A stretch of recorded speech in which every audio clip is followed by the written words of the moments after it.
Coucou et bienvenue sur ma chaîne. Je suis ravie de vous retrouver dans une nouvelle vidéo que j'ai tournée, figurez-vous, au mois de novembre et que je viens de retrouver dans mes archives. Donc je suis vraiment très contente de pouvoir vous sortir cette vidéo.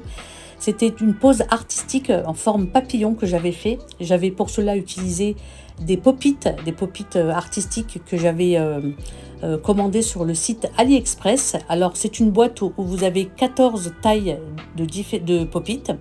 On a également une petite spatule que vous pouvez utiliser soit pour décoller les pop-it, soit pour placer de la matière, si c'est une matière par exemple comme de l'acrygel.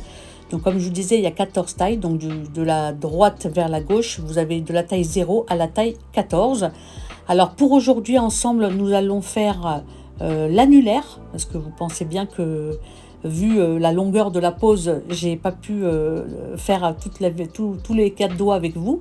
Donc j'ai fait que l'annulaire, c'est déjà pas mal. Alors sur le pop-it, vous avez deux formes différentes de corniches. Donc si vous pouvez vous référer à ces formes-là, ou autrement, moi je l'ai dessiné à la main.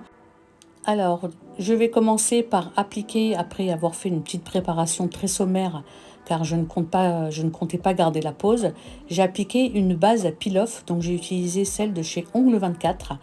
Donc que j'applique en couche généreuse, que je vais catalyser 30 secondes sous la lampe.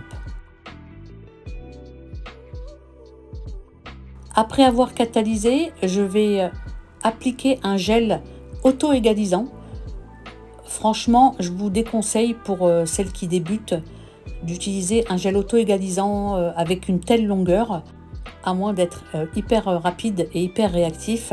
Moi, je vous conseille plutôt d'utiliser un gel thixotrope, c'est-à-dire que c'est un gel qui va se liquéfier quand vous allez le manipuler. Dès que vous allez arrêter de le manipuler, il va rester à sa place, il va se solidifier. Et donc, je pense que pour une telle longueur, ça aurait été beaucoup plus judicieux. Mais moi, en fait, ce qui m'a attiré, c'est la couleur. Je voulais absolument utiliser cette couleur et donc je me suis entêtée, mais j'ai dit j'y arriverai. Mais je voulais absolument ce gel, donc voilà. J'y suis arrivée tant bien que mal, mais j'y suis arrivée. Ensuite, je vais utiliser ma lampe pop-it pour pré-catalyser au niveau des cuticules. Donc j'ai placé mon pop-it, je pré-catalyse. Ensuite, je retourne mon doigt et avec mon liner, je replace plus ou moins la matière. J'ai recatalysé 20 secondes et j'ai pinché pour avoir vraiment mon ongle papillon le plus fin possible. Et avec mon bâtonnet de buis, je retire le pop-it délicatement. Donc ça se retire, vous avez vu comme sur l'image, très facilement. Je me suis rendu compte que j'avais pas mis assez de matière au niveau des points de rupture et au niveau du dessus de l'ongle. Donc je vais le rectifier.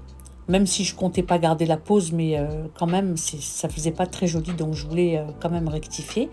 Donc avec un pad imbibé d'alcool, je retire la couche collante. Puis avec un embout carbide cylindrique, je fais le tour des cuticules pour retirer tout le petit bourrelet pour que ce soit vraiment impeccable. Je suis en mode forward, puis en mode reverse. Ensuite, avec ma lime, je vais vraiment passer un petit coup pour bien lisser le tout. Et je réutilise le même embout pour nettoyer le dessous de l'ongle. Alors celui-là, il est vraiment bien parce qu'il n'est pas trop épais ni trop fin.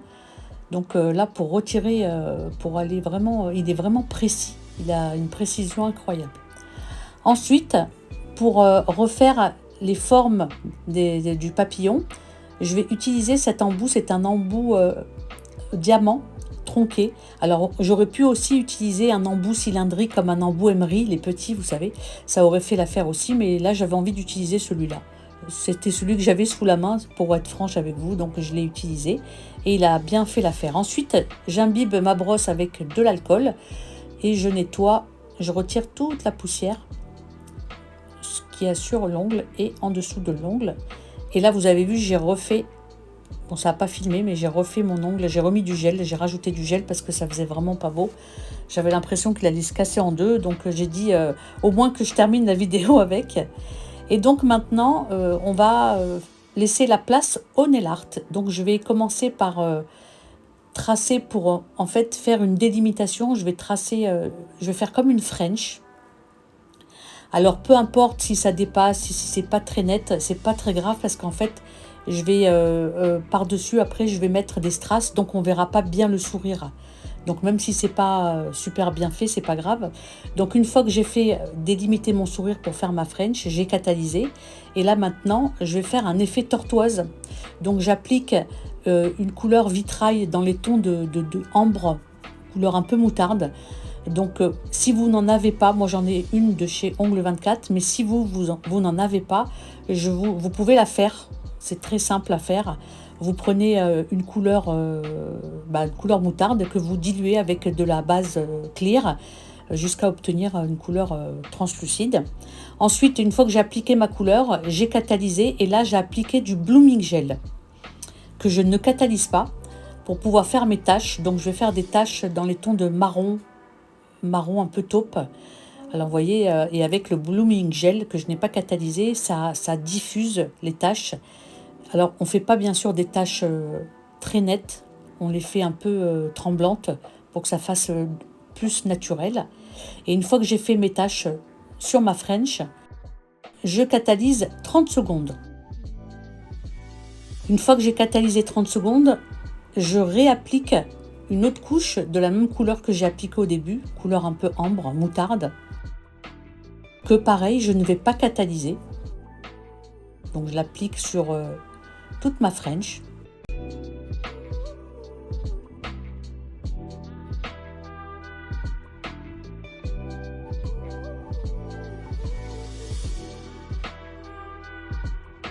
Sans catalyser. Alors une fois que j'ai appliqué mon vitrail, je ne catalyse pas et là je fais mes taches noires dans les taches marron, mais plus petites, car le but n'est pas de recouvrir les taches marron, mais de donner de la profondeur en faisant des taches plus petites, mais pareil, pas irrégulières. Et moi, avec la pointe de mon pinceau, je ne sais pas si vous avez vu, j'essaye de... comme si je dégrade le contour pour ne pas que ça fasse lisse. Et une fois que j'ai fait toutes mes tâches, je catalyse 30 secondes, puis je réapplique pour la dernière fois une couche de vitrail, mais cette fois-ci un peu plus bordeaux, un peu plus marron bordeaux. Vous voyez, elle est légèrement plus foncée. Pareil pour donner de la profondeur, que je vais catalyser 30 secondes. J'ai catalysé donc la dernière étape. Je vais maintenant appliquer du top coat généreusement, parce qu'en fait, quand on fait un effet tortoise, il faut savoir qu'étant donné qu'on applique différentes couches, ça a tendance à faire des irrégularités. Ça fait pas lisse, c'est pas net. Donc moi, ce que je fais, c'est que j'applique une couche de top coat assez épaisse pour pouvoir limer.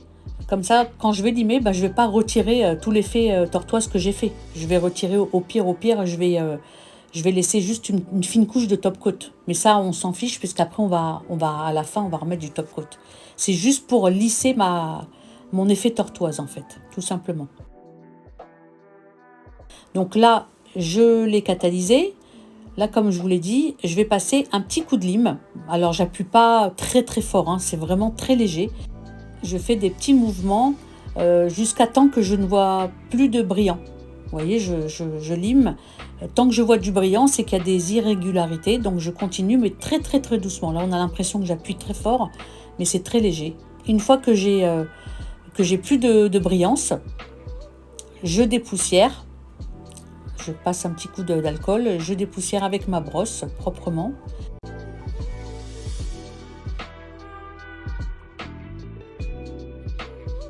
Et ensuite, on va commencer le nail art. J'applique pour commencer sur la French que j'avais dessinée au début. Mais étant donné que j'ai poncé, du coup, on peut plus, je ne pourrais plus mettre mon effet chrome. Donc pour que mon effet chrome prenne, je redessine ma French tout simplement avec un gel paint noir. Et je vais dessiner mon effet papillon. Donc je commence par dessiner, appliquer du paint sur les rebords de mon effet papillon. Donc je fais faire tous les contours, que ce soit de cette face-là, et après on va l'appliquer sur l'autre côté.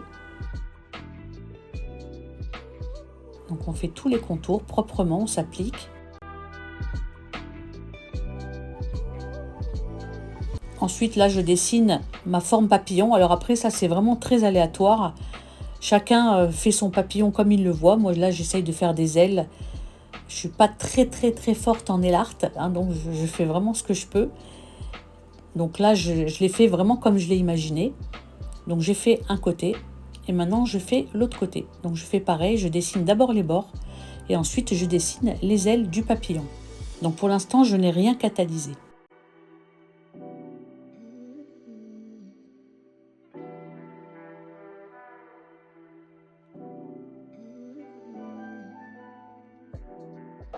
Donc une fois que j'ai dessiné les ailes de mon papillon et le contour, j'ai catalysé 30 secondes et avec ma poudre chrome dorée et mon éponge, je vais l'appliquer sur tout le dessin que j'ai fait. Pas besoin de tremper votre éponge plusieurs fois dans le pot, une seule fois suffit largement pour faire tout l'ongle. Vous voyez, je ne l'ai pas retrempé. Vous appliquez tout proprement, vous appuyez assez fort, vous n'oubliez pas le dessous pour ne pas qu'on voie le noir du paint, ça ne fera pas joli, donc vous en mettez vraiment de partout. Et une fois que vous avez appliqué votre chrome, je dépoussière d'abord avec un pinceau, je retire l'excédent de poussière et après avec une autre éponge, j'appuie très fort pour retirer vraiment toutes les particules de chrome qui peut rester sur l'ongle, pour que vraiment ça soit vraiment nickel. Donc une fois que j'en suis là, on va passer au strass. Donc j'ai sorti ma boîte de strass. C'est une boîte que j'avais achetée sur AliExpress. Alors elle existait avec des strass boréales ou avec des strass blancs, donc j'ai pris les deux. Mais là pour aujourd'hui, j'avais envie d'utiliser des strass boréales. Pour coller mes strass, je vais utiliser la Rhinestone Glue de chez Macart. C'est cette fameuse colle que tout le monde utilise et qui est vraiment très efficace. Alors j'ai appliqué une petite pointe avec mon liner, puis je place mes strass un à un et je les fige un à un pour ne pas qu'ils se déplacent, parce que des fois quand les strass sont un peu trop gros, ils ont tendance à bouger. Donc je ne voulais pas prendre ce risque. Et donc je suis en train de dessiner, on va dire, le corps du papillon. C'est pour ça que je vous disais au début que la forme de la corne de la French n'était pas très importante, même si elle n'était pas super bien faite, étant donné que j'allais mettre des strass, que ça n'allait pas trop se voir.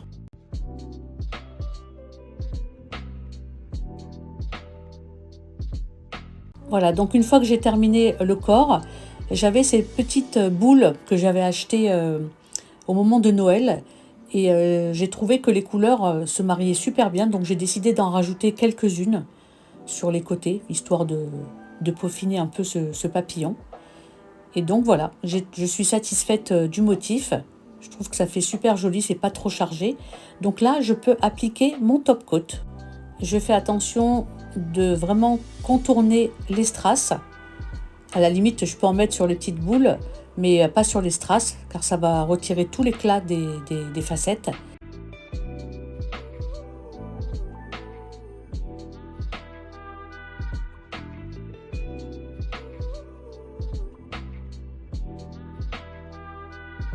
Une fois que j'ai terminé d'appliquer mon top coat, je le mets à catalyser 2 fois 60 secondes.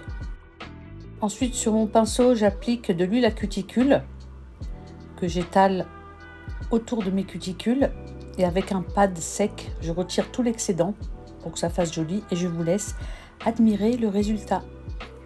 Si cette vidéo vous a plu, n'hésitez pas à la liker, n'hésitez pas à vous abonner si ce n'est pas déjà fait. Nous on se dit à très vite dans une prochaine vidéo. Bye bye.